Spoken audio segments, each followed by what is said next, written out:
Hi ನಮಸ್ತೆ ಎಲ್ಲರಿಗೂ. ಇವತ್ತು ಆಲೂ ಎಗ್ ಪರೋಟ ಮಾಡ್ತಾಯಿದ್ದೀನಿ. ಬೆಳಗ್ಗೆ ದೋಸೆಗಂತ ಆಲೂಗಡ್ಡೆ ಪಲ್ಯ ಮಾಡಿದ್ದು ಸ್ವಲ್ಪ ಹಾಗೆ ಉಳಿದ್ಬಿಡ್ತು. ಅದನ್ನೇ ಇವಾಗ ಆಲೂ ಎಗ್ ಪರೋಟ ಮಾಡ್ಕೊಳ್ತಾ ಇದ್ದೀನಿ. ಒಂದು ಘಟನೆ ನನಗೆ ಜ್ಞಾಪಕ ಬಂತು. ಇದು ನಾನು ಕೇಳಿದ್ದು ಸುಮಾರು ವರ್ಷಗಳ ಮುಂಚೆ. ದೊಡ್ಡ ಚೌಟ್ರಿ, ಅಂದರೆ ಭರ್ಜರಿಯಾದ ಕಲ್ಯಾಣ ಮಂಟಪ, ದೊಡ್ಡ ಕಲ್ಯಾಣ ಮಂಟಪ. ಅದ್ರ ಪಕ್ಕದಲ್ಲಿ ಒಂದು PG. ಬಡವ್ರ ಮಕ್ಕಳೆಲ್ಲ ಹಳ್ಳಿಗಳಿಂದ ದೂರದಿಂದ ಬಂದು ಓದ್ತಾ ಇರ್ತವೆ. ಅದರಲ್ಲಿ ತೀರಾ ಇನ್ನೂ ಬಡವ ಒಂದು ವಿದ್ಯಾರ್ಥಿ.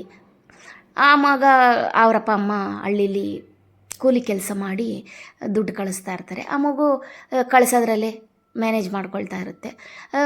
ತಿಂಗಳು ಕೊನೆಯಲ್ಲಿ ತುಂಬ ಸ್ವಲ್ಪ ಕಷ್ಟ ಆಗುತ್ತೆ. ಒಂದೊಂದು ಸರಿ ಒಂದೇ ಸರಿ ಊಟ ಮಾಡ್ತಾ ಇರುತ್ತೆ, ಒಂದೊಂದು ಸರಿ 2 ಸರಿ ಊಟಕ್ಕಾಗೋಷ್ಟು ಸಿಗ್ತಾ ಇರುತ್ತೆ ದುಡ್ಡು. ಹಾಗೆ ಯಾವಾಗೋ ಮ್ಯಾನೇಜ್ ಮಾಡ್ಕೊಳ್ತಾ ಬರ್ತಾ ಇರುತ್ತೆ. ಒಂದು ದಿವಸ ಅಂತೂ ತೀರಾನೇ ತಿಂಗಳು ಕೊನೆಯಲ್ಲಿ ಕಷ್ಟ ಆಗಿಬಿಡುತ್ತೆ ಆ ಮಗುಗೆ. ಬೆಳಗ್ಗೆನೂ ಊಟಕ್ಕೆ ಕಾಸಿರಲ್ಲ, ಮಧ್ಯಾಹ್ನವೂ ದುಡ್ಡಿರಲ್ಲ, ನೈಟು ಹೊಟ್ಟೆ ಹಸಿವು ತಾಳೋಕ್ಕಾಗಲ್ಲ. ಏನು ಮಾಡೋದು ಪಕ್ಕದ ಅಂತ ಯೋಚನೆ ಮಾಡುವಾಗ ಪಕ್ಕದ ಚೌಟ್ರಿಲಿ ಮದುವೆ ನಡೀತಾ ಇರುತ್ತೆ. ಹೇಗಾದರೂ ಆಗಲಿ ಹೋಗಿ ಊಟ ಮಾಡ್ಕೊಂಬಂದ್ಬಿಡೋಣ ಅಂತ ಪೆಟ್ಟಿಗೆ ತೆಗೆದು ಇರೋದ್ರಲ್ಲೇ ಒಂದು ಒಳ್ಳೆ ಬಟ್ಟೆ ಹಾಕ್ಕೊಂಡು ಚೌಟ್ರಿ ಕಡೆಗೆ ನಡೆಯುತ್ತೆ. ಹಾಗೆ ಕ್ಯೂವಲ್ಲಿ ನಿಂತ್ಕೊಂಡು ಸ್ಟೇಜ್ ಮೇಲೂ ಬರ್ತಾರೆ. ಬಂದರೆ ಆ ಹುಡುಗನಿಗೆ ಎಷ್ಟು ಅಂಜಿಕೆ ಇರುತ್ತೆ ಅಂದರೆ, ಕರೀದಿರೋ ಮದುವೆಗೆ ಹೋಗ್ಬೇಕಂದ್ರೆ ಎಲ್ಲರಿಗೂ ಅಂಜಿಕೆನೇ ಅಲ್ವಾ. ಇದಕ್ಕೆ ಇನ್ನೂ ತಳಮಳ, ಹೊಟ್ಟೆ ಹಸಿವು, ಅಂಜಿಕೆ. ಹಾಗೆ ಸ್ಟೇಜ್ ಮೇಲೆ ಬಂದು ಫೋಟೋ ಶೂಟ್ ಆದಮೇಲೆ ವಿಶ್ ಮಾಡುತ್ತೆ. ಮದುಮಗನಿಗೆ ವಿಶ್ ಮಾಡಿಬಿಟ್ಟು, ಸರ್ ನಾನು ನಿಮ್ಮ ಹತ್ರ ಒಂದು ವಿಷಯ ಹೇಳಬೇಕು ಅಂತ ಹೇಳ್ತಾರೆ. ಹೇಳಿ ಅಂತ ಮದುಮಗ ಕೇಳ್ತಾನೆ. ಯಾರೋ ಸಂಬಂಧಿಕರು ಅಂತ.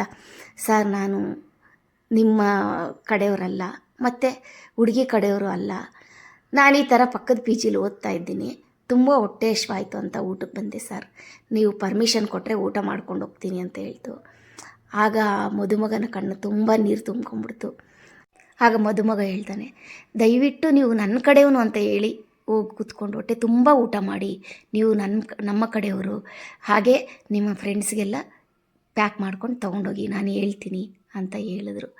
ಇದು ಎಷ್ಟು ನನಗೆ ಈ ಕತೆ ಕೇಳಿದಾಗಂತೂ ತುಂಬ ಅಂದರೆ ತುಂಬ ಕಣ್ಣು ತುಂಬಿ ಬಂತು. ಹಾಗೆ ಇತ್ತೀಚೆಗೆ ನಾವು ಟ್ರಿಪ್ ಹೋದಾಗ ಎಲ್ಲೋ ಪಾನಿಪುರಿ ತಿನ್ನೋಕೆ ಹೋಗಿದ್ದೋ, ನನಗೆ ಅಷ್ಟು ಜ್ಞಾಪಕ ಇಲ್ಲ. ಹಿಂದ್ಗಡೆ 4 ಮಕ್ಕಳು ಕೂತ್ಕೊಂಡಿದ್ದೋ, ಕಾಲೇಜ್ ಮಕ್ಕಳು, 2 ಹೆಣ್ಮಕ್ಳು 2 ಗಂಡು ಮಕ್ಕಳು. ಆ ಮಕ್ಕಳಲ್ಲಿ ಒಂದು ಹೆಣ್ಮಗು ಹೇಳಿದ್ದು ನನಗೆ ಜ್ಞಾಪಕ ಚೆನ್ನಾಗಿ ಕೇಳಿಸ್ತು. ನಾನು ಹಿಂದ್ಗಡೆನೇ ಕೂತ್ಕೊಂಡಿದ್ದ ಮಗು ಏನೋ ಮಾತಾಡ್ಕೊಳ್ತಾ ಆ ಹೆಣ್ಮಗು ಹೇಳಿದ್ದು, ಪಕ್ಕದ ಚೌಟ್ರಿಲಿ ಮದುವೆ ಇದ್ದರೆ ನನಗೆ ಊಟಕ್ಕೆ ತೊಂದರೆನೇ ಇರಲ್ಲಪ್ಪ, ಹೊಟ್ಟೆ ತುಂಬ ಊಟ ಮಾಡ್ಕೊಂಬರ್ತೀನಿ ಹೋಗಿ ಅಂತ ಹೇಳಿದ್ದು. ಒಂಥರ ಖುಷಿನೂ ಆಯಿತು. ಮಕ್ಕಳು ಓದೋಕ್ಕೆ ಬಂದಾಗ ಈ ಥರ ಎಲ್ಲನೂ ಅಪ್ಪ ಅಮ್ಮನ ಕಷ್ಟ ಅರ್ಥ ಮಾಡಿಕೊಂಡು ಈ ಥರ ಎಲ್ಲ ಅಡ್ಜಸ್ಟ್ ಮಾಡ್ಕೊತಾರಲ್ಲ ಅಂಥ ಮಕ್ಕಳಿಗೆ ಒಂದು ಹ್ಯಾಟ್ಸ್ ಆಫು. ಹಾಗೆ ಇನ್ನೂ ಯಾರೆಲ್ಲ ನನ್ನ ಚಾನೆಲ್ ಸಬ್ಸ್ಕ್ರೈಬ್ ಮಾಡ್ಕೊಂಡಿಲ್ಲ, ಸಬ್ಸ್ಕ್ರೈಬ್ ಮಾಡ್ಕೊಳ್ಳಿ. ಮುಂದಿನ ವಿಡಿಯೋದಲ್ಲಿ ಸಿಗ್ತೀನಿ. Thanks for watching.